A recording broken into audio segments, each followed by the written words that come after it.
Heinz Gown, an ordinary boy who found himself trapped inside a video game with SS rank powers. Luckily for Heinz though, but highly unfortunate for everyone else, his player is already maxed out and decided to use his cheating skills to save the world. Yeah, who am I kidding? He's a complete menace throughout the entire nations. From bringing back the dead, to casting level 10 tier magic with a blink of an eye. And you can't forget the squad of Midians that are more powerful than 99% of the entire world forces. If you ever thought to yourself, maybe that's going a bit too far, don't worry, Heinz will take it a step farther. As a massively loser online role-playing game takes place, also known as the MMORPG, called Yggdrasil, which was released in 2126. It quickly gained popularity in Japan, but after 12 years, the game is nearing its end due to low player activity. A group of heroes faces an army of skeleton monsters and manages to defeat them. However, their victory is short-lived when they encounter a group of opponents led by a powerful skeleton lord who easily defeats them with a single blow. Now Momonga, the skeleton lord, who is at level 100 and resides in the Great Tomb of Nazarick. He sits at a round table, having a conversation with another loser player, Hiro, who has been away for 2 years. Hiro expresses his admiration for Momonga's leadership in maintaining the guild and the tomb.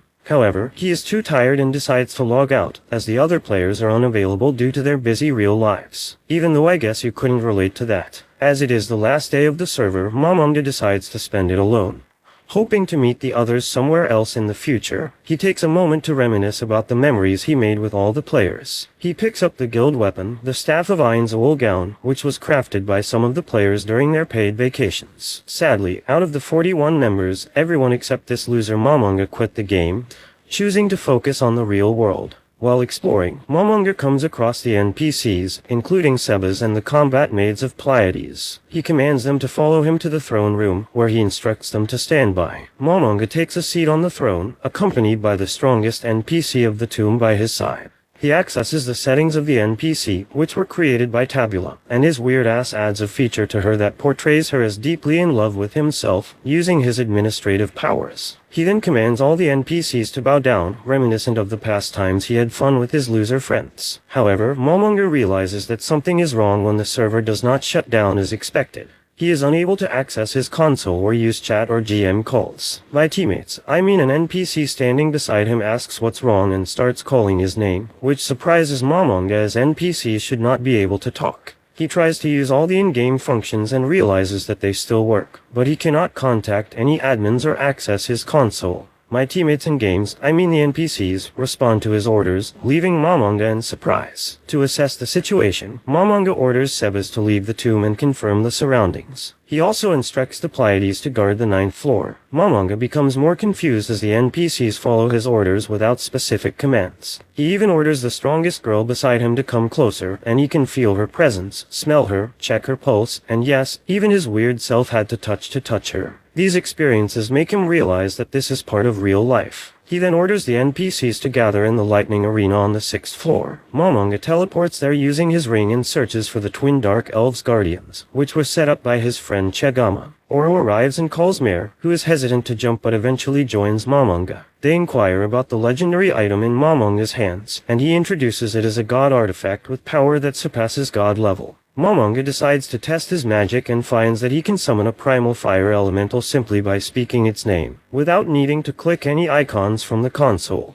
You think his magic can summon my dad? He instructs the twins to fight the elemental, with Aura using multiple attacks and Mare providing magical shields. Momonga attempts to contact the guild members but fails to do so. However, he manages to connect with Sebas, who informs him of a slight problem. Momonga orders all the guardians to gather, and the twins successfully defeat the elemental. The Guardians start introducing themselves to Momonga, starting with Shell-Tier Bloodfallen, Cocytus, Oro and Mare, Demarage, and the leader of all the Guardians, Albedo. They express their complete loyalty towards Momonga, the guild leader, by bowing their heads. Momonga, being a complete loser with no friends in the real world like yourself and nothing else to hold on to except work and sleep, decides to embrace the situation and accept their loyalty. Later on, Mare and Ora engage in an argument about Momonga, but their dispute is interrupted by Cocytus. It becomes evident that all of them are acting in a way that reflects the personalities given to them by Momonga's friends. After the shutdown of the RPG Yggdrasil, the game undergoes changes, allowing magic to be used and altering various rules. My teammates, the NPCs start moving and speaking on their own.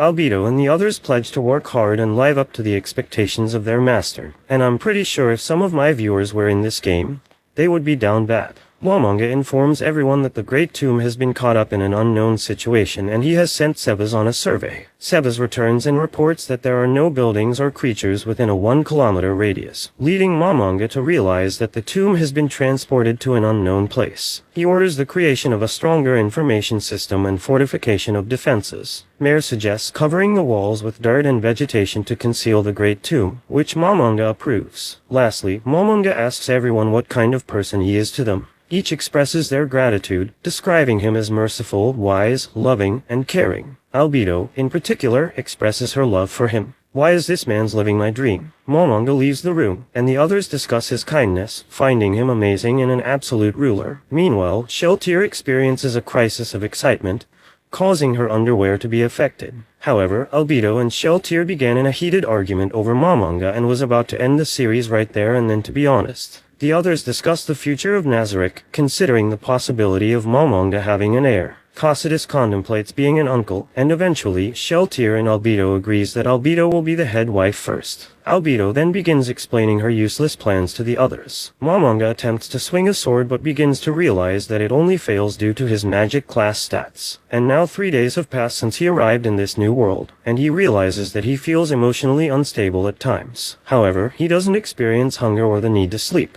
He acquires a powerful suit of swordsman armor, which allows him to easily attack with his sword. He also discovers that whatever items he creates by magic are pretty usable. He decides to go for a walk alone on the first floor to breathe some fresh air. Suddenly, he encounters demons named Jealousy, Avarice, and Wrath. Demiurge arrives, and the demons bow down, recognizing Momonga as the only one who can teleport through the floors. Momonga informs them that he is going to take a walk for a while. Demiurge suggests that he should at least take one of them with him, and not to pull an Alucard on his walk. If I know you not. During his walk, Momonga is captivated by the clear sky adorned with numerous stars. He wears a bracelet of wings and flies towards the moon. Demiurge reverts to his original form. Momonga enjoys the breathtaking view of the moon and the glittering stars, which resemble a box of jewels. He shares his intention of finding a box of treasures to adorn Nazarick and his friends for mines. Demiurge assures him that all forces will be mobilized to retrieve it. Momonga expresses his desire to conquer the world, shocking Demiurge. He decides to spread the name of Ain's wool gown. Suddenly, he notices dirt approaching the walls of Nazarick as Mare uses his skills to conceal them. Momonga decides to go and appreciate Mare's work, rewarding him with the ring of Ain's gown, granting him freedom to move within the limits of Nazarick. Mare expresses his determination to work even harder for Momonga and asks about his attire. Albedo arrives and begins extolling Momonga's greatness. However, being the menace she is, Albedo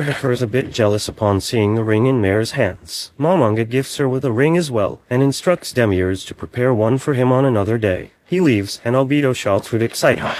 Later, a group of soldiers led by the head warrior Gazef head towards a village on horseback. The village has been attacked by a group known as the Baharuth Knights, and the king has ordered them to investigate and eliminate the attackers. 50 soldiers have been dispatched for this mission, but one soldier identifies it as a trap and suggests returning to Erantal to avoid losing the most powerful swordsman. The head warrior, however, holds hope for powerful nobles or adventurers to come and save them, despite no one appearing previously. Gazef expresses his dumb motivation to protect the weak. But let's all be honest, if we see Ain's, we're dipping like my father. Meanwhile, in the Tomb of Nazarick, Momonga watches the surroundings using a magic mirror and tries to figure out how to use it with the help of Sebas. They search for areas where they might find people. While observing, Momonga witnesses a group of warriors brutally eliminating innocent people in a village. He calmly watches the scenes unfold, but feels no inclination to save the people. However, memories of his past friend Touchsan, who saved him from online players, resurface. Touchsan had intervened to help someone in trouble. After reconsidering the situation, Momonga decides to go to the village to save it and test his own strength. He orders Sebas to raise the security level of Nazarick and send skilled soldiers to assist. He also instructs Sebas to inform Albedo to join him fully armed. As a soldier is about to eliminate a mother and her daughter, a gate suddenly opens in front of them, and Momonga arrives. He eliminates one of the soldiers using Heart Grasp magic, a powerful 9th tier spell, and another with Dragon Lighten, a 5th tier magic. Momonga creates a soldier as a Death Knight using magic and orders it to eliminate the attacking knights. He then runs towards them, and Albedo arrives fully armored. Momonga offers a healing potion to the injured mother, who initially resists, mistaking it for blood.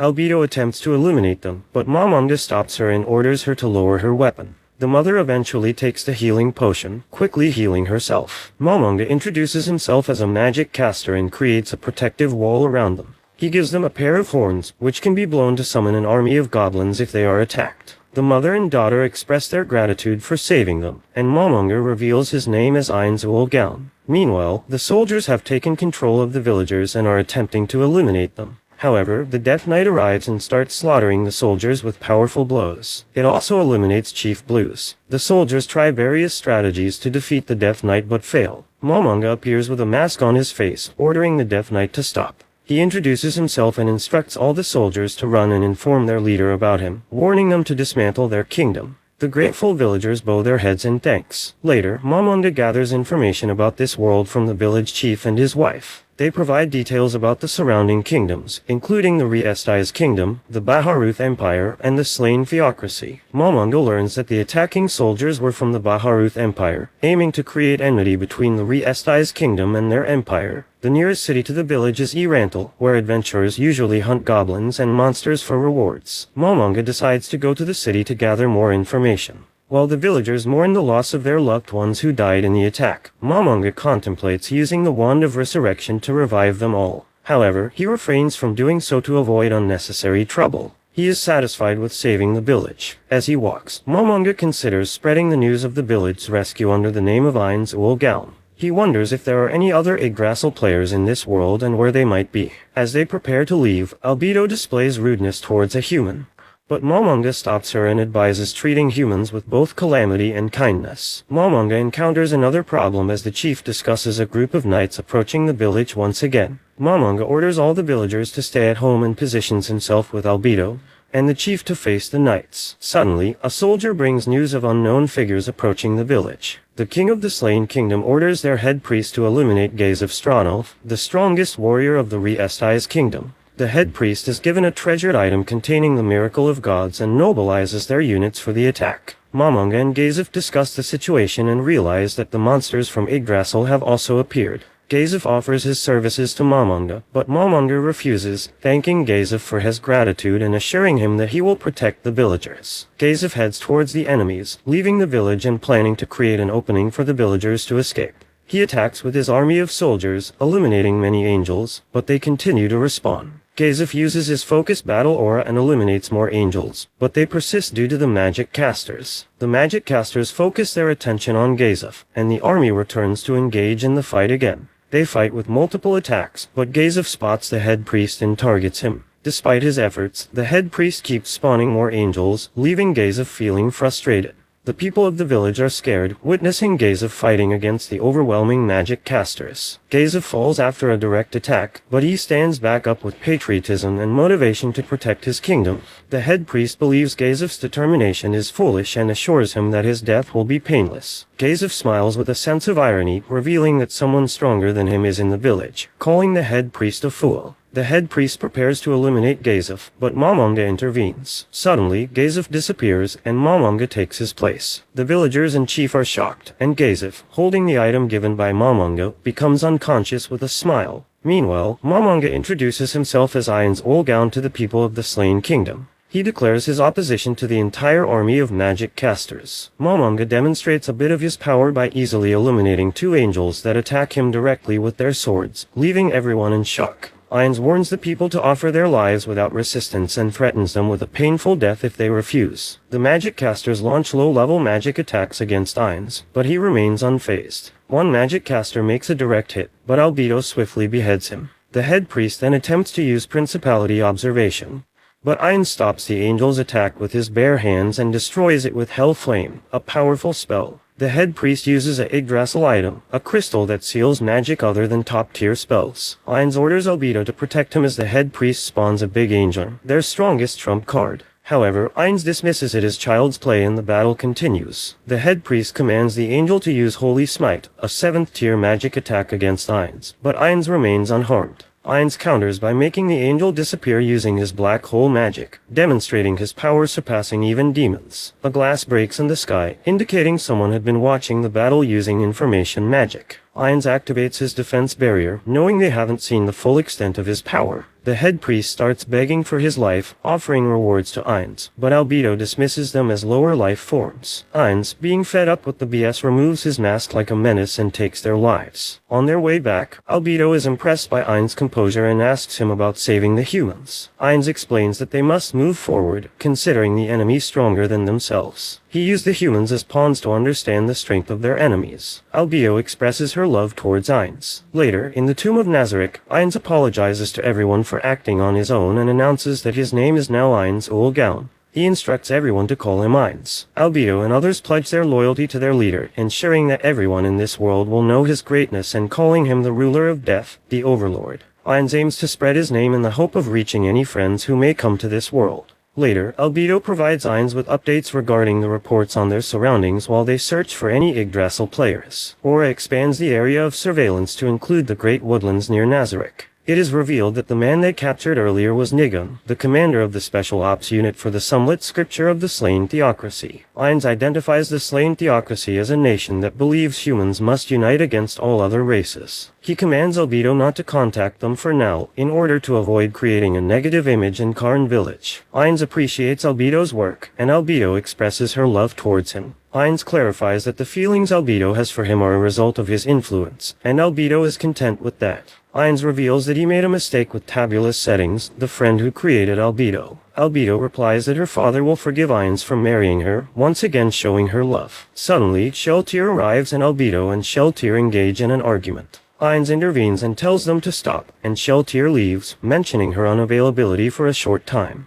Later, in the fortress city Erental, Ainz and Nabe arrive at a hotel bar and ask for a room for two. The cost is 7 pieces for one night. As they head towards the room, a man obstructs their path, but Ainz easily surpasses him and accidentally throws him towards a girl holding a healing potion, causing it to break. The girl becomes angry and upset since she had saved up to buy the potion. Nabe tries to eliminate her, but Ainz compensates the girl with a red healing potion, which satisfies her. Nabe and Ainz discuss staying in a low-profile place. Ainz explains that they need to be undercover as young adventurers to gain knowledge about the world and gather information. He instructs Nabe to refer to him as Mammon in the city to keep their identities hidden. They also face the issue of running out of money, so they decide to find a job first to earn money while using the gold they brought from Yggdrasil, without revealing their origins. Meanwhile, the girl with the red potion goes to sell it to a pharmacist in Erental. An old lady judges the potion and confirms its authenticity, stating that no one has been able to make it until now. The potion is equivalent to a second-tier healing spell and is valued at 8 gold pieces. Upon hearing this, the girl becomes extremely happy and changes her mind about selling it due to its rarity. Ainz looks at the job postings on the notice board, and people continue to talk about his armor. He selects a job but is informed by a servant that it is only for mithril-plate adventurers, while Ainz is a copper-plate adventurer. Ainz tries to meet the requirements by introducing Nabe as a third-tier magic caster and himself as a warrior on par with her, but the servant declines their request.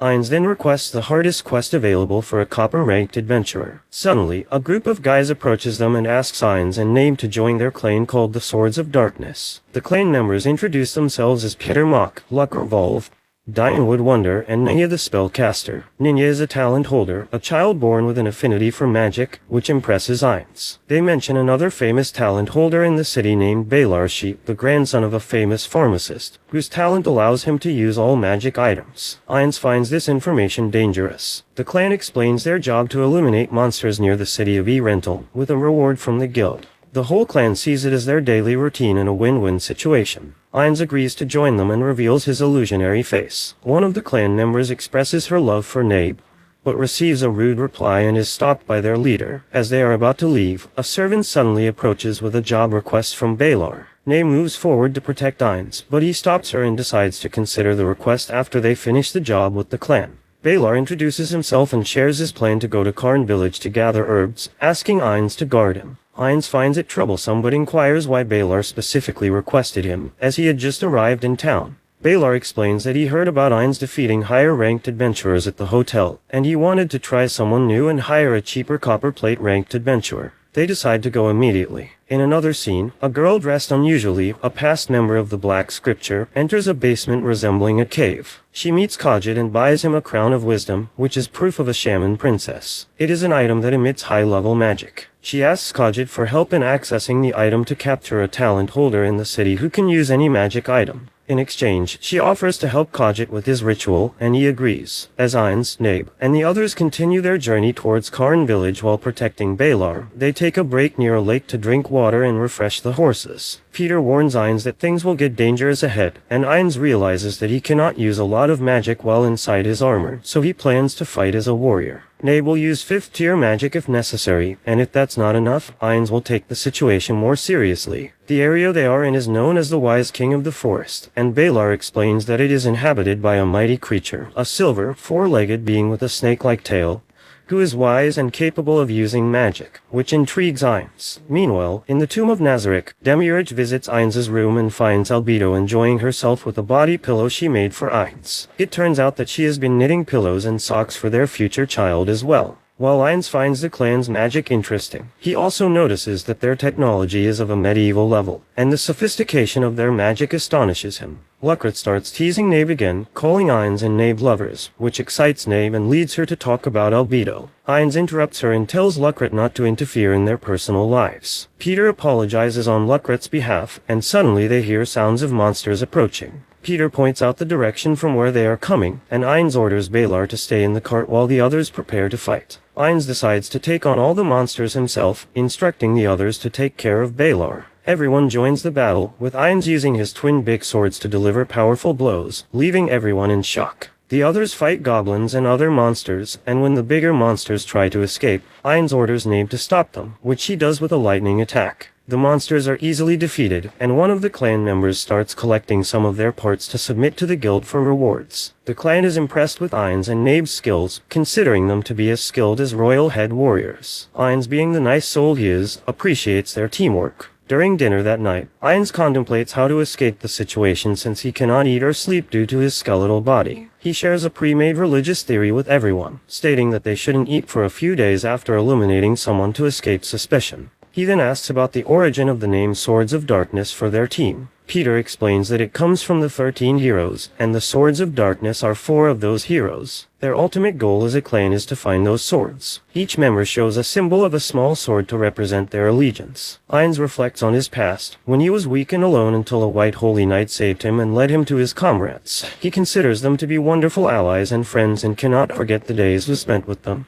Minyu assures Ainz that he will find those allies again somewhere, but Ainz responds with disappointment, believing that day will never come. He leaves the conversation with Nabe, and Ninya feels a bit saddened by his response. Dane suggests that Ninya should paint over what he said, knowing the pain of losing loved ones as well. They shift the conversation towards discussing Ainz's strengths and his battle against the monsters. The conversation then turns to Balar, who reveals his interest in a woman from Karn village. On the other side, Clementine, the girl from the Black Scripture, continues to eliminate people in her search for a pharmacist with a rare talent. She tortures information sellers, and Khajiit uses his undead magic to revive the soldiers they eliminated. Khajiit has been preparing for years to turn the city of Erental into a city of death using a spiral of death, which would transform the entire city into a pit of undead. He plans to become immortal through this process and warns Clementine that if she causes more trouble, he will eliminate her. Clementine attempts a non-serious sword attack, but Khajiit easily defends against it. Mamon's team arrived at Karn village and encountered Enri Emad along with her group of goblins. The goblins initially tried to attack them, but Enri intervened and informed them that Mamon's team were her friends. Enri explained to Enfira the reason behind the village's strong defenses and mentioned her encounter with Ainz, who had given her a magical red liquid that healed her. She also mentioned Albedo, which led Enfira to deduce that Mamon was actually Ainz. The scene shifted to Ainz, who stood with Narbril, observing how the people of the village had grown stronger with the help of the goblins. Enfira approached Ainz and asked if he was Momonga, expressing his gratitude for the red potion Ainz had given them. He requested Ainz to teach him how to make it so he could help others. Ainz agreed to teach him the magic but needed some time to consider, as the magic could also be used for evil purposes. Enfira apologized to Ainz for tricking him, and Ainz advised him not to reveal his true identity to anyone. Narbril arrived after Enfira left and overheard the conversation. She asked for forgiveness, feeling responsible for revealing Ainz's true identity, and even considered taking her own life as a result. However, Ainz stopped her and assured her that there was no need for such drastic measures. The scene shifted to the forest where the Wise King resided, and the group prepared to go there. Ainz decided to take only Narbril with him because of her strong magic abilities. They ventured into the forest to gather herbs, and Ainz planned to tame the Wise King of the forest with the assistance of Aura. However, Ainz felt disappointed when they discovered that the wise king was actually a massive hamster. Surprisingly, Ainz managed to tame the hamster easily, without much effort. After successfully taming the giant hamster, Enfira expressed his desire to join Mamon's adventurer team. However, Mamon politely declined the offer. Instead, Mamon proposed that he would take on the responsibility of protecting the village. Once their tasks in the village were complete, Mamon and the group returned to Erantal. Enfira and the Swords of Darkness began unpacking the herbs at Barriera's house, while Mamon and Nay went to the Adventurers Guild to register Hamsuk. Meanwhile, inside Barriera's house, a surprising encounter awaited Enfira as Clementine appeared before him with the intention to kidnap him. In a shocking turn of events, Clementine abruptly appears before Enfira, preparing to abduct him. The members of the Swords of Darkness realize the imminent danger and try to create a distraction, allowing Enfira and Ninja an opportunity to escape. Unfortunately, their escape route is blocked by Kajiat, resulting in a tragic outcome where all the members of the Swords of Darkness lose their lives. After successfully registering Hansuk at the Adventurers Guild, Mamon's group encounters Lizzie, who offers to guide them to her house. However, upon arrival, they are met with a horrifying sight. The Swords of Darkness have been transformed into zombies. Acting swiftly, Mamon and the others eliminate the zombified members. With the immediate threat neutralized, Mamon begins to investigate the true motives behind this incident, focusing on Enfira as a potential target. Mamon suggests to Lizzie that she should hire his services to rescue her grandson. Recognizing the urgency and sincerity in his request, Lizzie agrees to employ Mamon's assistance. In order to locate Enfira's whereabouts, Mamon instructs Nabe to use a locator scroll, a powerful magical item that can track a specific person. While investigating the situation, Mamon discovers a formidable undead army gathered at the cemetery. Realizing the immense danger it poses, Mamon understands the need to warn the townspeople and the Adventurers Guild about the impending threat. He urgently tasks Lizzie with informing the residents and guild members, emphasizing the importance of preparing for the approaching undead peril. The undead army launches a relentless assault on the gates of Erantal. The city guards valiantly attempt to defend the entrance, but they soon find themselves overwhelmed by the sheer numbers of the advancing undead.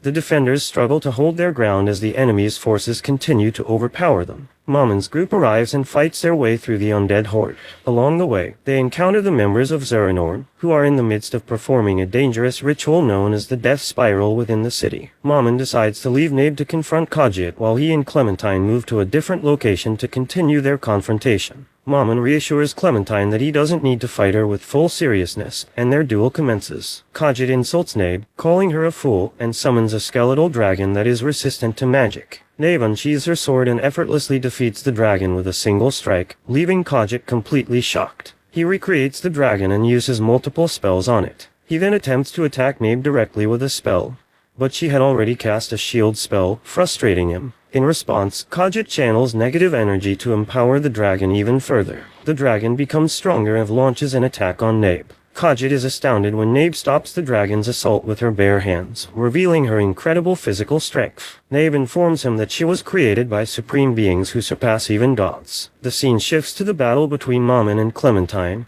which intensifies. Clementine's speed poses a challenge for Mamon, but he gradually learns to anticipate her fighting style. However, due to time constraints, Mamon realizes he can no longer hold back. He shouts, "Narbril Gamma, show them the power of Nazarick." The scene shifts back to Nabe, who hears her master's command to unleash the power of Nazarick and transforms from Nabe to Narbril Gamma. Kajiat is shocked as Nabe utilizes flying magic and dons a beautiful armor. The skeletal dragon, which can resist magic of level 6 or lower, is unable to nullify her attacks. Using a 7th tier spell called Twin Maximize Magic, Chain Dragon Lightning, she effortlessly defeats both dragons and Kajiat. Meanwhile, Clementine launches a strong indirect strike at Mamon, imbued with elemental power, and manages to stab him in both eyes. However, Mamon swiftly grabs her tightly with one arm, revealing his true identity as an overlord. He taunts Clementine for being defeated by a magic caster who didn't even use his magic against her, tormenting her further. Mamon decides to give her a nice happy hug between his wonderful arms, but it somehow ends her life in a slow and such a non-painful way. Ainz proceeds to rescue Enfira and destroys the Crown of Wisdom. Mamon returns triumphantly with Nabe, Hamsuk, and Enfira, having successfully resolved the cemetery incident in Erantal. At the inn, Ainz feels a sense of disappointment regarding his recent promotion alongside Nabe. He had hoped they would be promoted to the Orichalcum rank. However, he finds solace in the knowledge that as long as his heroic name spreads far and wide, he can find satisfaction. Ainz contacts Albedo, who urgently informs him of Sheltir Bloodfallen's betrayal against Nazarick. In the town of Erantal, a young woman staying at an inn causes a scene when she expresses dissatisfaction with her meal. Little does anyone know that the young lady is actually Solution Epsilon, and she and Sebastian are posing as members of a noble family from the Baharuth Empire. However, their hired helper, Zack, betrays them and leads them into an ambush by a group of mercenaries waiting outside the city. While traveling in a carriage towards Riestais, Solution Epsilon, Sebastian, and Sheltir Bloodfallen, accompanied by her two vampire brides, engage in a brief conversation about their creators and Ainz. Their discussion is abruptly interrupted by a commotion outside. The death-spreading brigade has surrounded them and becomes both excited and terrified upon recognizing Sheltir. However, their excitement quickly turns to horror as Sheltir and her vampire companions ruthlessly slaughter the bandits. Solution manages to capture Zack, absorbing him into her form. Afterwards, Sheltir and her minions bid farewell to the group and set off to pursue the remaining bandits and uncover their hideout. At the bandits' hideout, Sheltir encounters Brain on Glass, who challenges her to a fight. Despite Brain's impressive skills and efforts, he struggles to land even a single blow on Sheltir. Sheltir's comments on his martial arts prowess deeply wound Brain's ego, causing him to flee. Realizing that the time for games is over, Sheltir reveals her true vampire form and resumes her merciless massacre of the bandits. Sensing the presence of individuals outside the base, she investigates and discovers a group of adventurers. Sheltir mercilessly eliminates all of them, except for Brita, who manages to save herself from certain death by using a potion provided by Mammon. Sheltir employs her mind control abilities on Brita to extract information about the source of the potion. However, upon hearing Brita's explanation, Sheltir becomes perplexed and decides to spare her, suspecting that this turn of events may be part of Ainz's grand plan. Furthermore, Sheltir is shocked to learn that an adventurer has been sent back to Erantal. Fueled by anger and a sense of neglect, she takes flight and summons several vampire wolves to track down the adventurer. However, all the wolves are swiftly eliminated, prompting Sheltir to investigate the cause. She discovers a new group lying in wait, and faced with this new adversary, Sheltir launches a fierce assault, transforming into her monstrous form.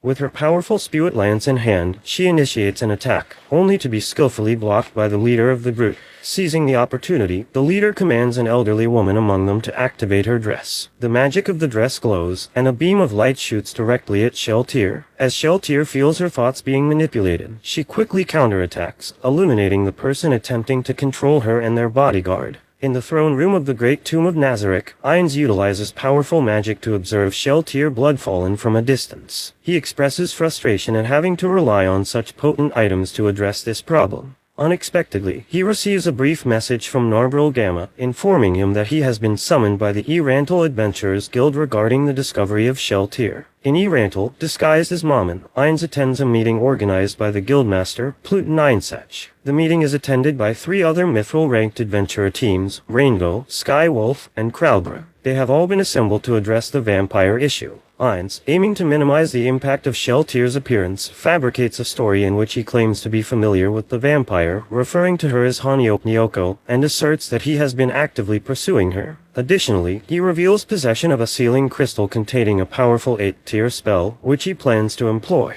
Mammon insists that darkness will confront Hanyok alone, emphasizing that involving additional individuals will only result in more casualties. Most participants in the room agree to Ainz's conditions, except for Igbarge from Kralbra, who insists that his team must join Mammon in the battle against the vampire. Reluctantly, Ainz accepts Igbarge's demand.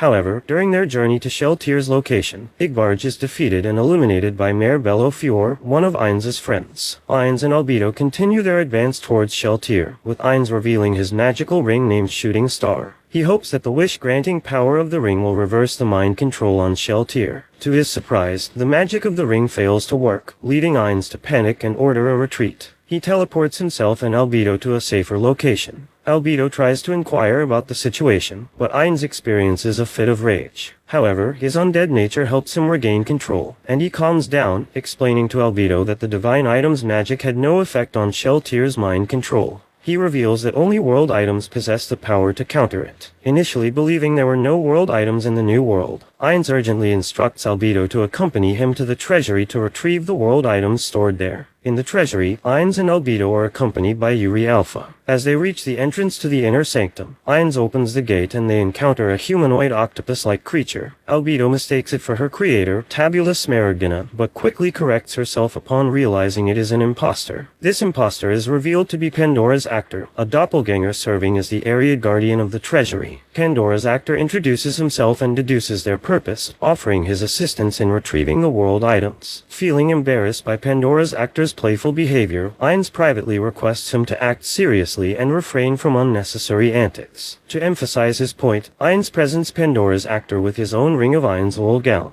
Ainz then instructs Albedo to give her ring to Yuri and directs both of them to accompany him to the mausoleum. Within the mausoleum, Ainz reveals the presence of the Avatara, golem statues crafted in the likeness of each of the supreme beings. He explains that these statues serve as a tribute and memorial to his fellow comrades, as well as a secure storage space for their belongings. Ainz informs Albedo that one day there will be a statue of himself among them. Albedo, fearing that Ainz might leave them, pleads for him to stay with Nazarick indefinitely. Ainz cannot make that promise and instead entrusts Albedo with the responsibility of leading Nazarick and the other floor guardians if he is gone. Ainz informs Albedo of his decision to confront Sheltier alone, despite her objections. He states that it is his duty and expresses his desire to prevent his subordinates from fighting amongst themselves. Witnessing his unwavering determination, Albedo insists that he make one promise to her, to return safely. Upon reaching the designated location, Ainz commands Ora Bellafiora and Mare Bellafior to split up and search the area using their respective world items, the depiction of nature and society, and avarice and generosity. He instructs them to scout for any unwelcome intruders. Meanwhile, Demiurge returns to the Great Tomb of Nazarick and meets with Cocytus and Albedo.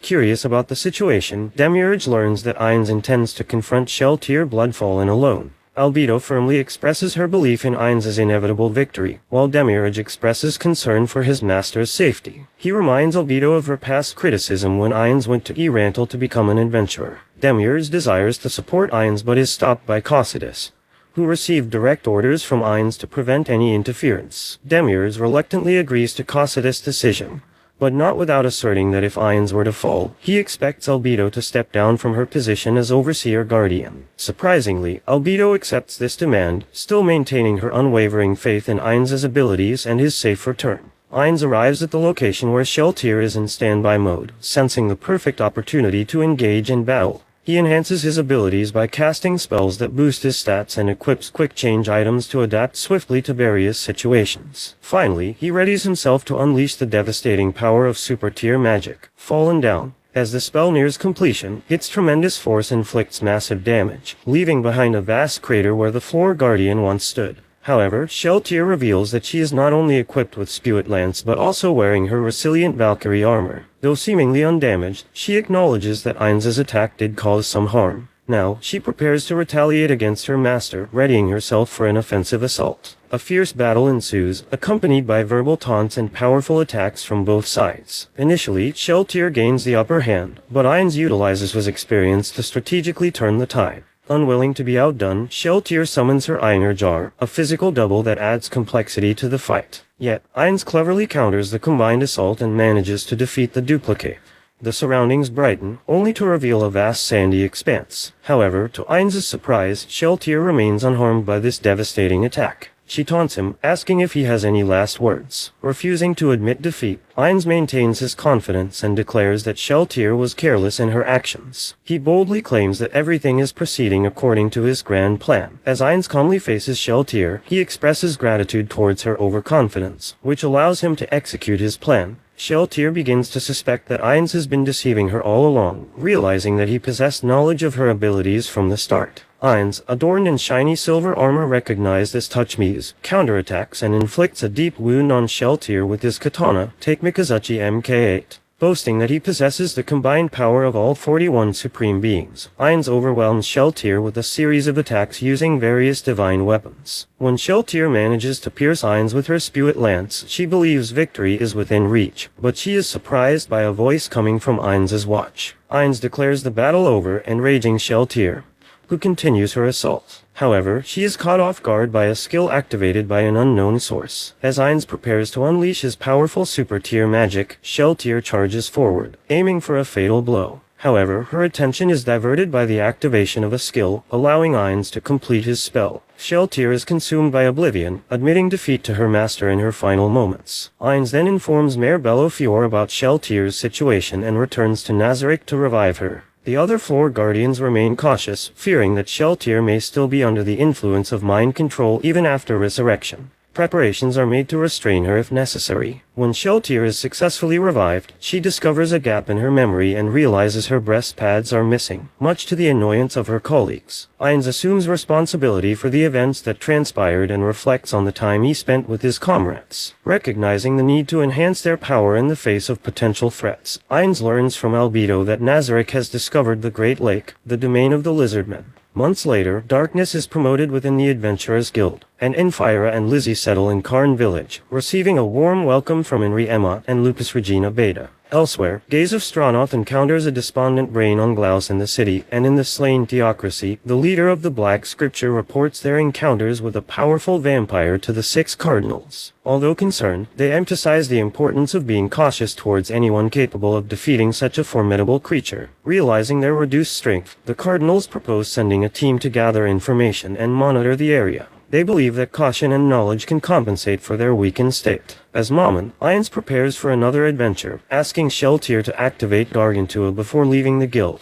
Now the captain of the Black Scripture is walking down a hallway after a meeting when he comes across a tiny, strong-looking girl. They discuss the recent mission the Black Scripture returned from and how they encountered a mysterious undead. In a cave, a dragon awakens from its slumber after detecting someone nearby. The dragon is revealed to be Platinum Dragon Lord, and the person he detected was his old friend, Rigrit Burz Koral. The two discuss how Rigrit passed on the magic items she received from the Dragon Lord to a young one. In the Riesti's kingdom, the king and the nobles are discussing some important kingdom matters. They are greeted by the appearance of the king's daughter, Princess Renner, and her guard Climb. After exchanging a few words of affection, the two pairs separate. The king asks Gazef of the character of the man who saved him, Ainz Ulgaun. Gazef vouches for Ainz, declaring him an ally. Meanwhile, Momonga and Nave are confronting an approaching dust storm. The storm, as it turns out, is a gigantic basilisk being driven by Hamsuk. Just as the basilisk is about to run over the pair, Momonga beheads it and decides to return to Nazarick. Now donning his Ainz Ulgaun appearance, Momonga hovers above Nazarick, concealed with magic. He is greeted by Mare, who returns his ring of Ainz Ulgaun, which he uses to teleport to the 9th floor. Albedo greets her master in a seductive manner, causing Ainz to momentarily become shocked before his nervousness around women kicks in. Ainz then orders Albedo to discuss with him new information that he acquired from the Adventurers Guild. Ainz discusses what he has learned about the location of where Nazarick is situated and the surrounding locations and nations. Ainz questions the whereabouts of Shell-tier Bloodfallen, and the scene switches to a drunk vampire in Sous Chef's bar on the 9th floor. She has been depressed by her rebellion, though involuntarily believes it brings her loyalty to Ainz in question. They are greeted by Eclair, who attempts to cheer Shell-tier, but sinks her into a deeper depression. Back with Ainz, although Shell-tier has repented her time from being brainwashed by the enemy, Albedo still believes she deserves to be punished. Ainz considers her opinion, before turning his attention to a new area of interest, the Great Lake, where Cocytus is stationed. At the Great Lake, Zaryusu Shasha arrives at his fish farm where he finds his brother Shasryu Shasha. The two share a few words of discussion, Zaryusu thanking his brother for his help in making this farm possible. Shasryu turns to the topic on Zaryusu settling down, though Zaryusu is unsure due to his status as a traveler. Just as his brother leaves the village of Green Claw, he is visited by an undead that blots out the sky. It declares their doom to the lizardmen below. The lizardmen of Green Claw discuss what their response should be to the declaration of their extermination. After some debate, Zaryusu proclaims that because the messenger specified them as the second sacrifice, it implied that the other tribes were threatened as well. In the past, the lizardmen were at war with one another due to overpopulation and food shortages. Greenclaw formed an alliance with Razortail and Smallfang against the alliance of Yellow Speckle and Sharp Edge. Greenclaw and its allies were victorious, while Yellow Speckle and Sharp Edge were wiped out. The 5 tribes could ally with one another to form a large enough army to defeat their would-be destroyers. Many in the tribe do not believe it to be possible, as several of the surviving lizardmen from the defeated tribes were absorbed by the other tribes and may still hold a grudge against Greenclaw.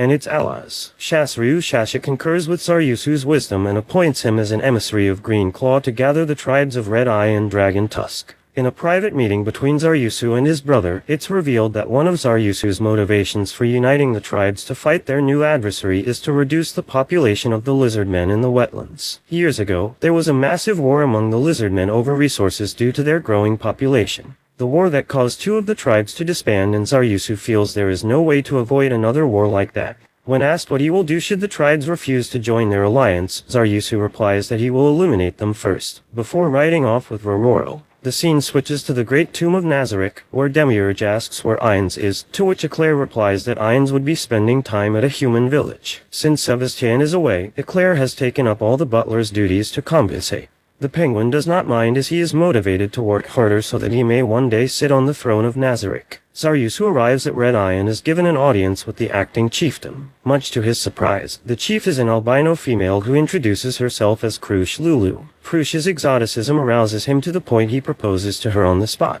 Her attraction to him also comes out.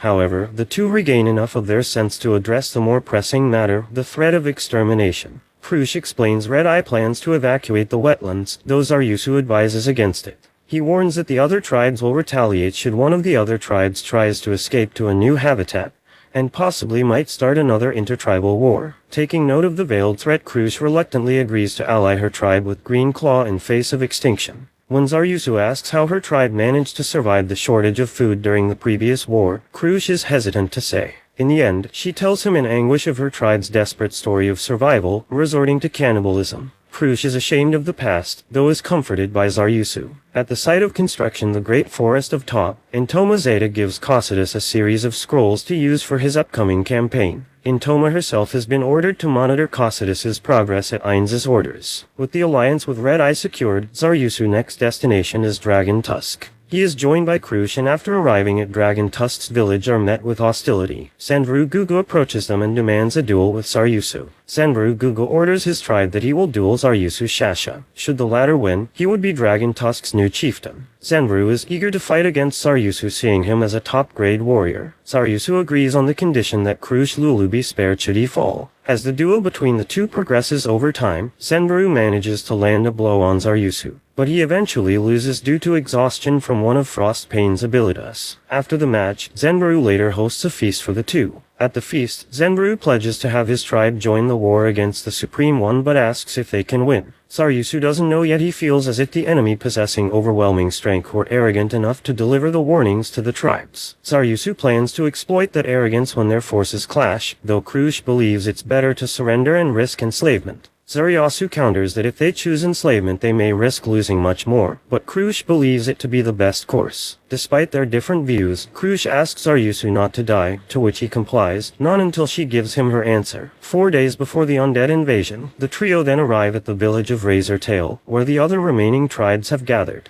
At the chieftain meeting, the chiefs decide to create a small elite unit composed of the chieftains. To compensate for the lack of leadership in the field, they designate the head warriors of each tribe to be the commanders. Cocytus orders his army to advance, whilst Ainz Ulgaun has been informed of the development. Back at the Great Lake, the undead army composed of skeletons, zombie beasts, etc. march to attack Razor Tail's village. Shasryu Shasho tells the gathered lizardmen not to waver in attack. The two armies engage, and thanks to the lizardmen's morale and preparation they are gaining the upper hand. Cocytus, seeing that he has underestimated his opponents, calls Demiurge for advice so as not to disgrace Ainz Ulgaun. Demiurge instead asks Cocytus to think of the various disadvantages that Ainz Ulgaun set him up with in leading this army. He proposes that perhaps winning is not the goal of Ainz, but instead reminds him that Ainz wishes to test Cocytus in thinking for himself. Before he could elaborate further, Demiurge apologizes and cuts the call. Faced with little options, Cocytus deploys Aiguva. The Elder Lake easily defeats the head warriors, causing the lizardmen in the battlefield to withdraw. The chieftains, seeing this obstacle from afar, deduce Aiguva to be the commander. Using Rororo as a shield, Zaryusu, Zenbrew, and Krush engage the undead close enough for them to attack him. The Elder Lake summons skeleton warriors to combat his opponents. While Zenbrew fought against the skeletons, Zaryusu and Krush faces off against Aiguva. After freeing Zaryusu from Aiguva's fear spell, Krush was attacked by the furious Lick. Zaryusu engages the Lick one-on-one. Unwilling to use Frostpane's area effect ability as his comrades were too close, Zaryusu instead creates a mist around him. Higuva, unable to see him, lowers his guard, allowing the lizardman to stab him in the skull. Higuva attempts to choke Zaryusu but succumbs to his wound. The death of Higuva signals the undead army's defeat and a victory for the lizardmen. Cocytus looks on in disbelief but also in admiration of the display. Intoma then informs him that Ainz wishes to speak to him. The lizardmen tribes are celebrating their victory over Higuva and the undead army. The chieftains discuss Frostpane's abilities and its wielder Zaryusu Shasha. Zenbaru Gugu decides to go wake Zaryusu, who is resting after the battle. Inside a hut, Zaryusu awakens and notices Krush wanting some sexy time with him but is interrupted by Zenbaru, who decides to leave the couple alone and allows them to get frisky with each other.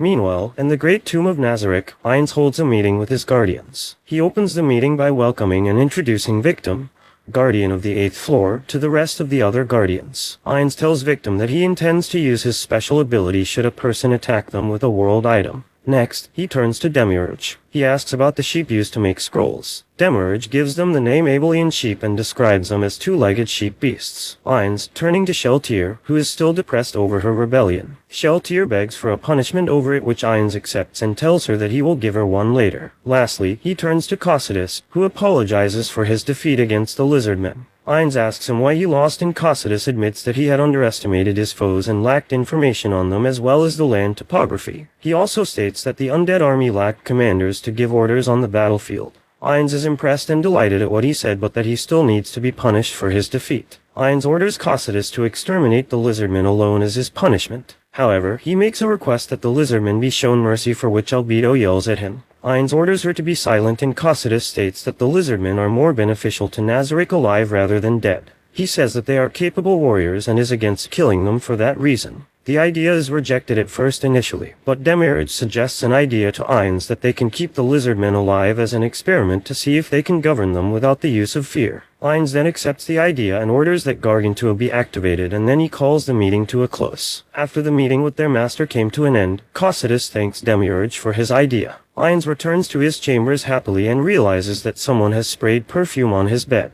Back at the Lizardmen village, another undead army is spotted across the Great Lake, and they notice the magical equipment that they carry. Krush then notices that a 6th-tier spell called Control Weather, which Zaryusu suggests is the power of the Great One. When the army clears a path for a skeleton wrapped in a black cloak, they notice him casting a powerful spell that freezes the wetlands solid, forcing the Lizardmen to retreat to higher ground. Zenbaru theorizes that he is the Great One based on his overwhelming power. They then watch a giant golem throw a cubed rock in the middle of the frozen lake. Then the skeletons form a staircase with their own bodies and a royal procession being formed as Ainz and his guardians walk up to the top of the cubed rock, and he sits on his throne. He sends messengers to the lizardmen asking them to send out a delegate to speak with him. Shasryu and Zaryusu go out to meet them. They introduce themselves, and Albedo orders Demiurge to make them bow down, which he uses his skills to force them to bow down. Ainz then informs them that if they manage to defeat Cocytus in 4 hours in battle, he will leave them alone. Shasryu attempts to surrender, but Ainz rejects it and leaves them after telling them that the ice will melt. He and his guardians exit by using a gate after bidding them farewell. After the meeting, the tribal chieftains meet and decide to call their warriors to arms, but Zaryusu wants only the 5 of them to fight so the last leader alive can represent the tribes after they die.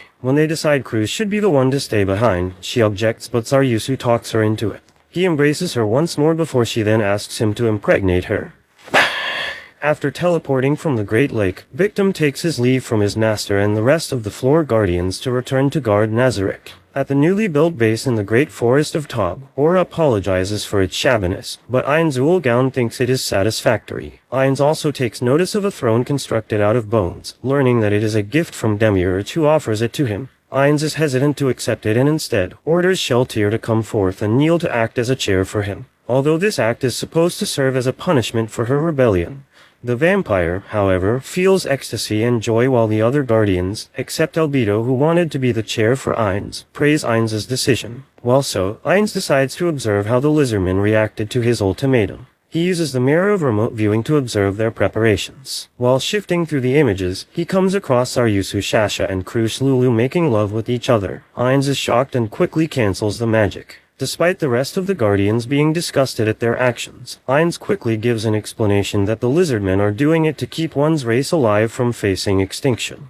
At dawn, Cocytus awaits the lizardmen. To start the impending duel, the Nazaric Elder Guarders start clanging their weapons and feet in a rhythmic beat. Zaryusu, the chieftains, and several lizardmen warriors watch as Cocytus easily slashes several trees. As the lizardmen charge at Cocytus, the Floor Guardian uses Frost Aura to encase most of the warriors in ice. The only ones left are the chieftains. Sakyu, Juju, and Kyukuzuzu lead the attack. Sakyu shoots at Cocytus with his slingshot while Kyuku continues the charge. Cocytus is protected by a shield, and thus is immune to long-range attacks. When Kyuku attempts to spear Cocytus, he is bisected by the god-slaying Emperor Blade. On the other hand, Zenryu attempts to use his martial arts against Cocytus, but his attacks are easily deflected. Zaryusu attempts to stab him with Frost Pain, but the Guardian catches the blade between his fingers. Afterwards, Sakyu tries attacking Cocytus again but to no avail. Seeing his attacks annoying, Cocytus uses piercing icicles and kills him. The next to fall is Zenryu when he tries to rush towards the Guardian, only to succeed in decapitating himself. Cocytus, seeing that only Shasaryu and Zaryusu are left,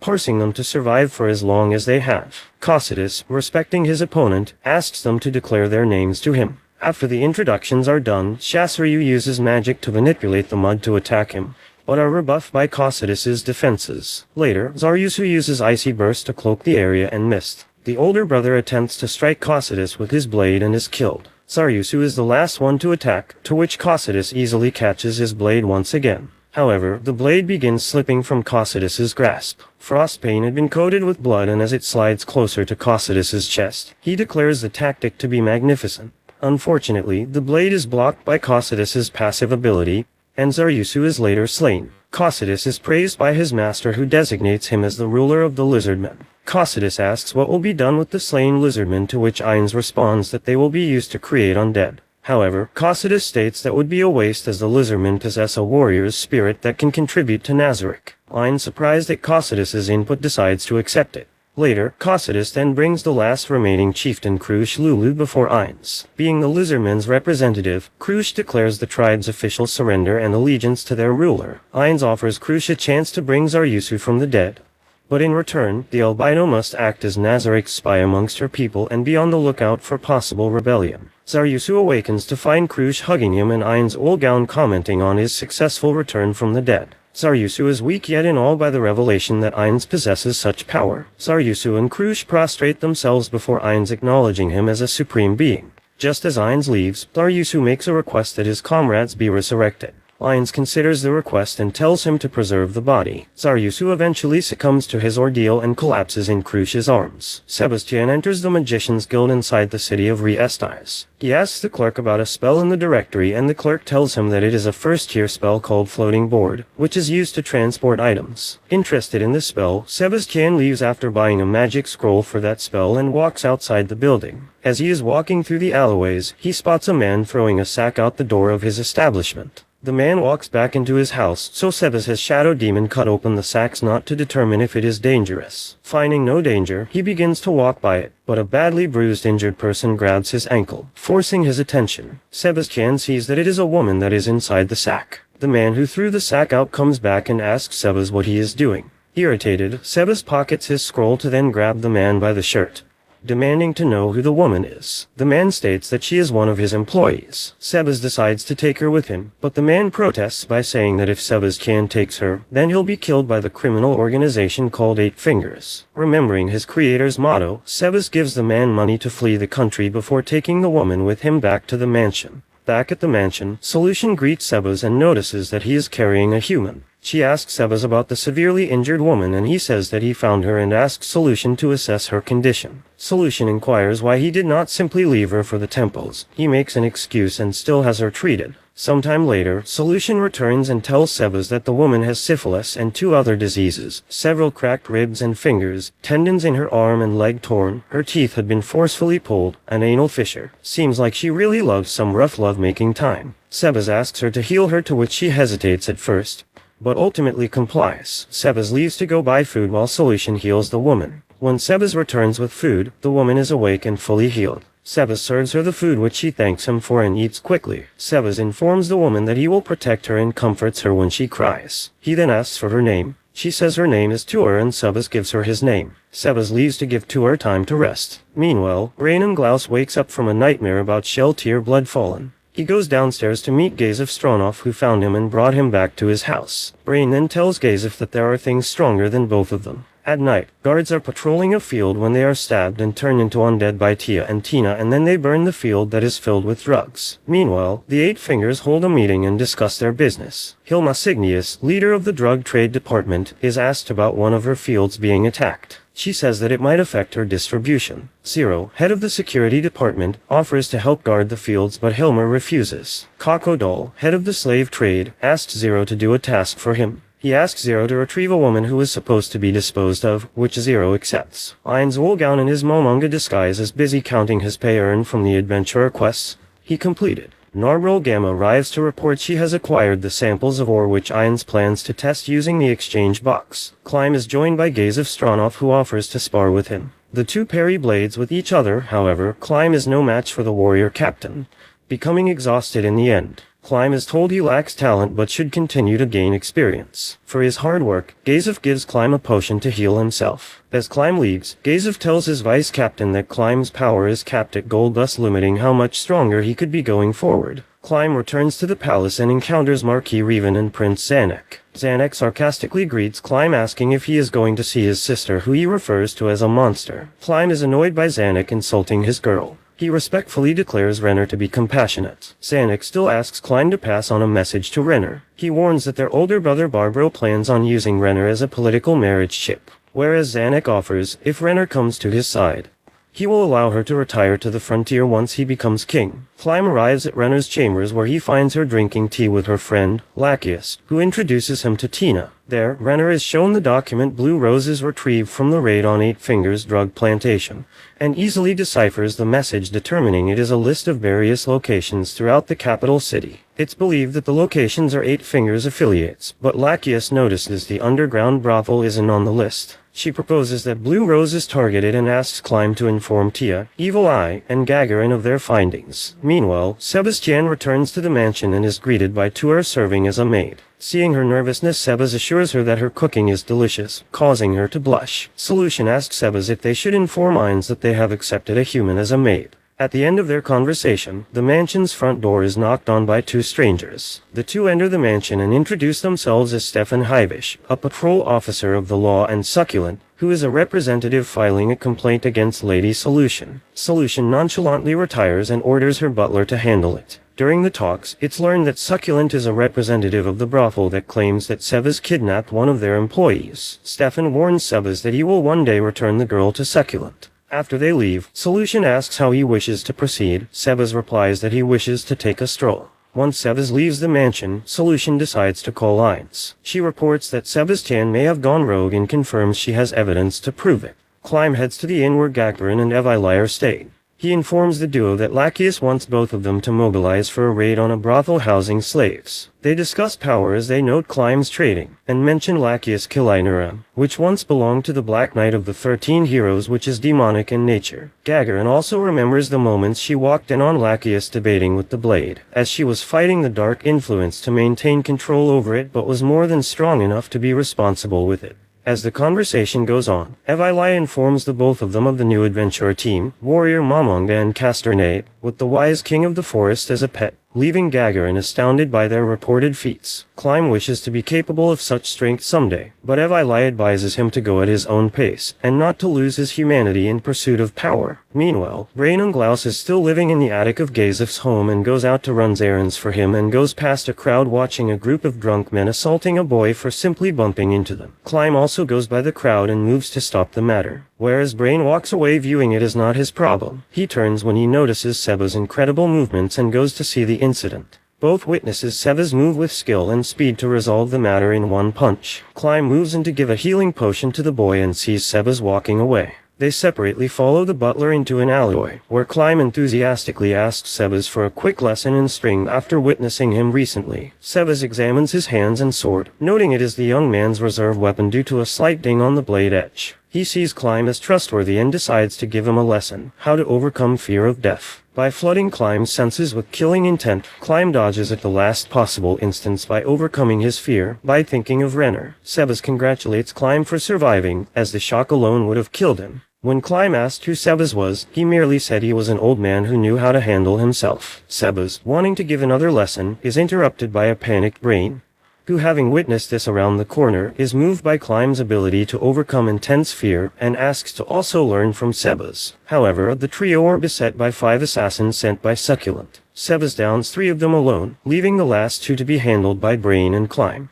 The young duo notes that Sebas' strength is incredible, maybe even beyond the power of Brain and Gazev combined. Sebas uses their fight as a teaching moment to instruct Climb to be aware of his fear to keep himself alive, and the boy musters strength to use the martial art, Slash, to incapacitate the last standing assassin, whereas Brain finished moments earlier. With their attackers down, Sebas uses a skill to easily interrogate one of them on where to find Succulent and 8 Fingers. Climb is sickened to learn criminals are finding loopholes in the law to keep slaves and wishes to aid his new comrades in storming the hideout. The trio move together out of a grown respect for each other, and they head for Succulent's brothel, which happens to be exactly the same place Sebas rescued Tuer from. Sebas, Brain and Climb arrive at the brothel and use 2 entryways, the front door to the main brothel, and the side entrance to the underground storage area. Climb and Brain take the latter door, while Sebas charges the front. Sebas forewarns the duo that if needed, he will kill the opposition inside. They both understand, only asking that the leaders of 8 Fingers, Crocodile and Succulent, must be captured alive. Sebas easily removes the steel door, knocks away the guards, and comes across Staff and Hyvish, mercilessly assaulting a slave girl for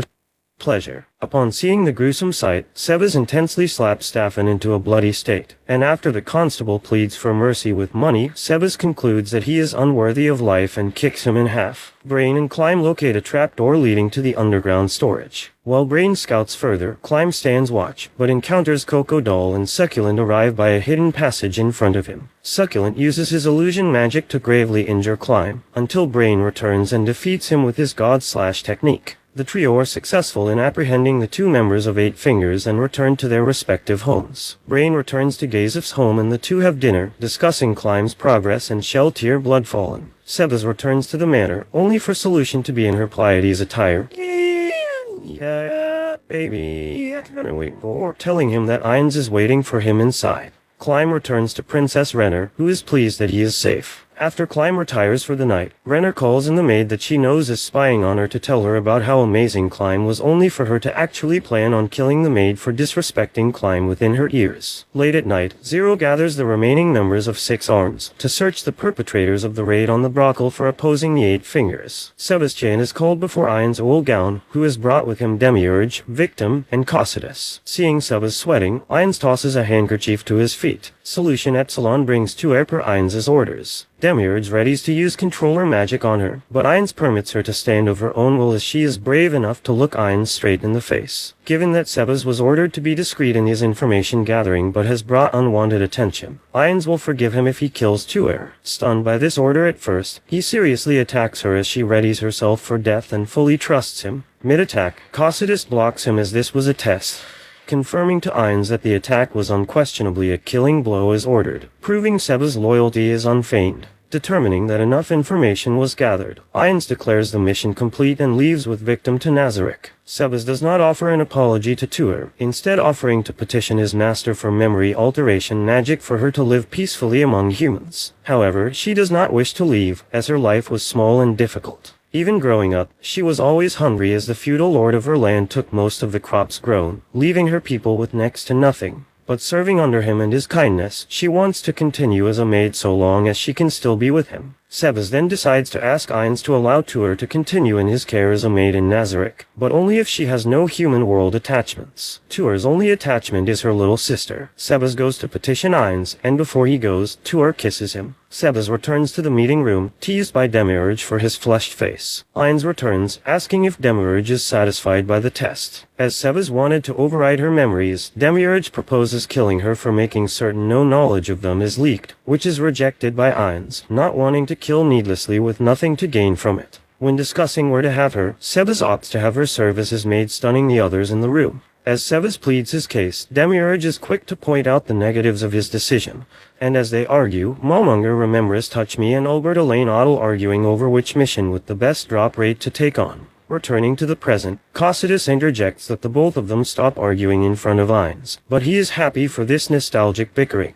As he laughs, the same aura that quells him asserts, and he calmly asks for Tuer to return to pass his decision. When seeing her resemblance and hearing her full name, Ainz asks if she desires to move to the great tomb she would if Sebas were there. Ainz decides she will be a provisional maid, removing Sebas as the Pleiades leader, and activating Oriole Omega to take over. All sentries withdraw and Tuer is granted the protection of Ainz's name. Before their departure, Demiurge requests grain for the omnivore. Abelian sheep and Ainz has Sebas procure the supply from the capital. Alone, Demiurge asks if Ainz knew the girl, replying he knew her sister and has her diary which provided him with a greater knowledge of the new world. Feeling indebted and wanting to repay her kindness by protecting Tuer, Demiurge lastly requests Ainz to examine a location, under the belief it will bring benefit to Nazarick. The next morning, Sebas and Solution are off to acquire the grain for Demiurge, leaving Tuer alone to tend to the mansion. Elsewhere, Princess Renner holds a meeting on the Eight Fingers with the Blue Roses, as Climb helped capture Cocodol, head of the Slave Trade Division. Due to such a blow to the Syndicate, the raids are scheduled for the same day to attack Eight Fingers while they're still vulnerable.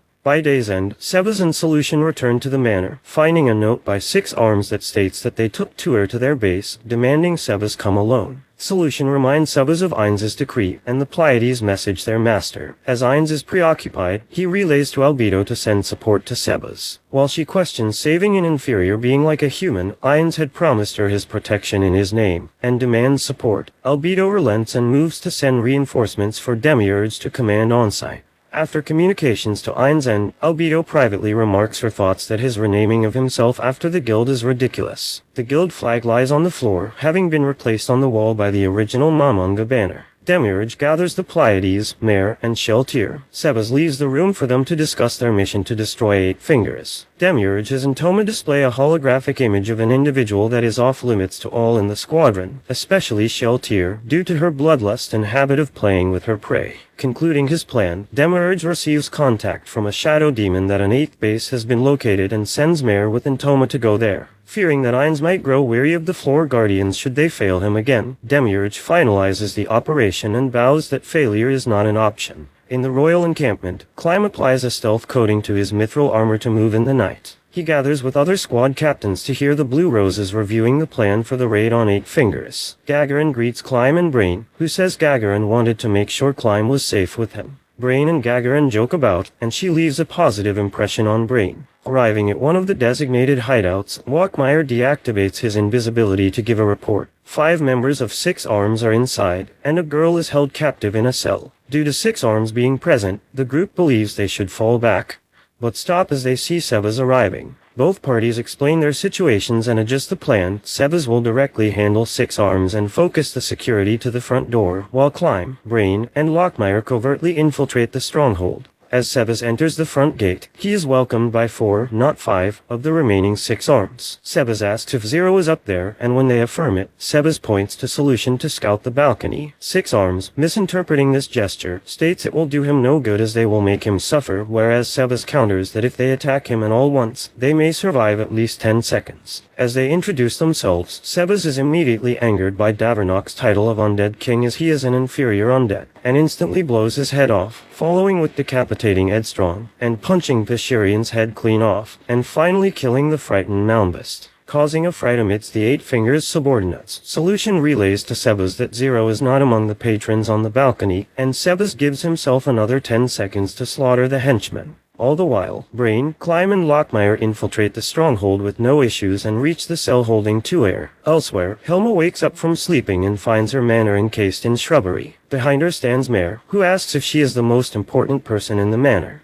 Hilma affirms this, trying to affectionately get answers from Mare, but as Mare is relieved to have found her, Hilma is frightened due to Intoma in a corner eating the twitching arm of one of her dead servants. Mare shatters her leg and drags her away by the hair, leaving Intoma to empty the manor of valuables. As Intoma snacks on the severed arm, Gagarin arrives behind her, asking what she's eating. Shocked at the sight, Gagarin readies to fight. While Intoma offers a parley, Gagarin cannot do so as an adventurer. When Gagarin shatters the ground, loose debris scuffs Entoma's attire, enraged at the disrespect of something granted to her by the supreme beings. Entoma fights seriously. She summons Bladebug and nearly kills Gagarin, but Tia arrives to save her. As the Blue Rose duo fight Entoma, they have difficulty with her array of insect-themed magics. Entoma replaces Bladebug with Whipped Millipede and overpowers them until Evil-Eye arrives. Evil Eye offends Entoma for her appearance and says she's weaker than Evil Eye, causing the insectoid maid to go into a frenzied attack. Evil Eye frees Gagarin to heal Tia's wounds as she battles Entoma. When Entoma unleashes a swarm, Evil-Eye, seeing her magic similar to that of a demon god, uses Vermin Bane and poisons Entoma. Entoma's face falls off, and her lit bug dies, causing her original voice to assert, causing Gagarin to taunt her, sending Entoma with her true form into a bloodlust. Gagarin knocks Entoma away, but the clash between her armor and the maid uniform causes her concern. The trio then uses an onslaught of their strongest attacks and spells to wear Entoma down. With the maid out of stamina and no more bugs in her arsenal, Tia moves in for the kill. But Jaldabaoth appears to save Entoma and has her flown away by a carrier bug. Evil-Eye warns her comrades to flee with the utmost haste. But Jaldabaoth attacks and withstands each of Evil-Eye's magic. Using his Hellfire Wall, he hits Tia and Gagarin, killing them unintentionally, even offering condolences to Evil-Eye. He used the spell based on the standard of Evil-Eye's power but is surprised by the difference in their weakness. Enraged, Evil-Eye attacks but is unable to do any point of damage to the demon. Deciding to fight him, Evil-Eye is stopped when Momonga arrives, landing in between her and Jaldabaoth, and asks which one of them is his foe. As Momonga demands to know who his enemy is, Evil-Eye states her name and rank to identify herself as an ally, and requests a team-up. The two powerhouses clash, which stirs a heartbeat in Evil-Eye. A small parasite breaches his shoulder plate, but Momon brushes it off as insignificant. Momon takes Evil-Eye Fangirling in his arms to safety. Elsewhere in the royal capital, Brain, Climb and Lockmire escort Tuer from the holding cell. When they round a corner, they are trapped by Zero himself, who downs Lockmire with a punch to his chest. Seeing Brain in person, Zero offers mercy if Brain kneels and serves 6 arms. Brain deals with Zero but informs Climb and Lockmire that Tuer is succulent using illusion casting. As Brain fights Zero, his blade is deflected by Zero's fists. With Succulent using illusion clones, Lockmire uses an item to reveal the real one so Climb can attack. Climb uses his own martial art he learned from his training with Sebas and overpowers Succulent with a powerful kick to his groin. Zero offers a more powered battle with Brain. Both use their strongest techniques. As they dialogue, Sebas arrives, shocking Zero, who is in disbelief that his subordinates could have lost against an old geezer. Climb informs Sebas the Tuer they found was a fake, but the real Tuer is behind Sebas. Enraged, Zero pauses his battle with Brain to fight Sebas, using his strongest monk attack to strike Sebas' center mass. Sebas nonchalantly counters with a drop heel kick, caving Zero's head in, his dying breath and asking who Sebas really is. After Knave arrives at the manor, Evil-Eye gives a report of their encounter with the insect maid and how she nearly killed her. Evil-Eye then internally has the first girlish thoughts she had in centuries since being a vampire. Thinking over the recent events, Momon concludes Evil-Eye is not simply a child with an adamantite ranking. Momon offers to help carry her fallen friends, but Evil-Eye mentions that her team leader Lachius will be here shortly with her 5th tier resurrection magic raised dead, but the magic would cause her comrades to be unfit for combat for a time. As Momon would like to meet Lachius, Evil-Eye gets flustered over the idea. He diffuses the problem that he would like to meet a senior adventurer, leaving Evil-Eye flushed. As Sebas and the group exit the 8 Fingers base victorious, Climb asks what Sebas' next move is. The butler will take Tuer to a safe location to prevent a repeat of recent events. In the distance, Climb also sees the wall of flames. Everyone in the city of Riestais can see the flames, and Princess Renner calls for an emergency summit of adventurers. Lachius reports the fires to cause no damage, and there are demons on the other side. Renner informs the adventurers of Jaldabaoth and his power using one attack to kill 2 adamantite adventurers, making the battle against him all the more difficult. Evil-Eye presents Momonga to the summit, as he was able to fight Jaldabaoth on a relatively equal footing. Brain, Climb and Lockmire join a group to rescue civilians. After the summit, Gazef lends Climb his ring, with the power to boost his abilities, that he was given by Rigrid in the hopes he will return alive. Zanuck and Reven are with Renner looking at her plan, impressed by it. But the two point out that Climb is likely to die. Renner is aware of this, as if he does, Lachius can resurrect him. And in his weakened state Renner can keep him close and in her loving care. In affirmation, Renner shows her true face, disturbing both her brother and the Marquis. As Prince Zanuck rallies the citizens, Momonga is dropped in by Nabe and Evili and gets rid of the monsters. Brain, Climb and Lockmire use the Battle of the Adventurers and Demons to investigate the warehouse area for captured civilians. Sheltier is unable to remember Brain due to her resurrection, but Brain takes it as she can't remember him since she views him as insignificant. Brain uses his field martial art, and Sheltier walks into it. But this time Brain aims for and cuts her fingernail with fourfold slash of life, a weakened version of Gaze of Stranoff's sixfold slash of light. While Sheltier is mildly impressed, calling him a nail clipper, Brain is overjoyed, realizing he has reached a new level of strength from having his friends in his heart. He then runs, but Sheltier notices Climb and Lockmire, remembering the order Demiurge gave her, so she lets them run away. As Momonga, Nabe, and Evili reach Jaldabaoth, they see his 5 masked demon mates. While the female adventurers handle the maids, Momonga battles Jaldabaoth. Evili fights Alpha and Delta, while Nabe fights Beta, Epsilon, and Zeta. Deploying a mini sandstorm, Evil Eye is surprised that the demon maids know how to team up and reinforce each other. Alpha, unfazed by the sand, finds and attacks Evili, cracking her mask. Evil Eye, seeing the 2 maids she fights are resistant to all her stun attacks, gets airborne to rethink her strategy. Elsewhere, Demiurge and Ainz speak in private in an abandoned building to discuss Demiurge's 4-part plan. The plan involved covertly stealing goods and raw materials from Re-Estais, masking retaliation against 8 Fingers by framing them for summoning Jaldabaoth with a prototype of the Armageddon Evil statue, taking captured humans for experimentation, and placing blame on Jaldabaoth to boost Mamon's reputation as an adventurer. Ainz orders Demiurge to grant respectful captives a merciful end. Evili regroups with Nabe, and Jaldabaoth is thrust into the scene. Momonga, now finally getting to fight seriously, battles the demon. While airborne, Momonga uses a fire item and attacks right at the demon, but his right-handed blade is destroyed by hell flames. Seeing a chance to use a new weapon, Momonga deploys his frost pain modified and nullifies Jaldabaoth's hell flames. Jaldabaoth calls for a retreat and wishes to end their battle. Evil Eye is against it, but Momonga agrees. The demon takes his leave, and with that, the disturbance comes to an end. Overjoyed, Evili jumps and hugs Momonga for defeating and repelling Jaldabaoth. The next day, Momon and Nabe depart for Erantal, with Marquis Revan thanking them for their service. Elsewhere, Aura decrees that the remaining 8 Fingers operatives are now servants to Ainz Ul Gaun. At night, Blue Rose and Brain are having a meal together in the tavern, while Evili's friends recount how Regret humiliated her in combat to make her join. Gagarin then remembers that Evil Eye can teleport, and if she had gone with Momonga in the morning to Erantal, she could have established a fast travel point and visit him whenever she wanted. Evil Eye realizes this and freaks out. Back in Nazarick, Pestania introduces Tuer to the homunculus maids as a recruit. Ainz returns to Nazarick and sits on his throne. Meanwhile, in the Baharuth Empire, Fluter Paradine informs Emperor Jerkn of Rune Farlord El Nix that, on his investigation of Ainz Ul Gaun, he concludes the magic caster is greater than or equal to his level of magical power.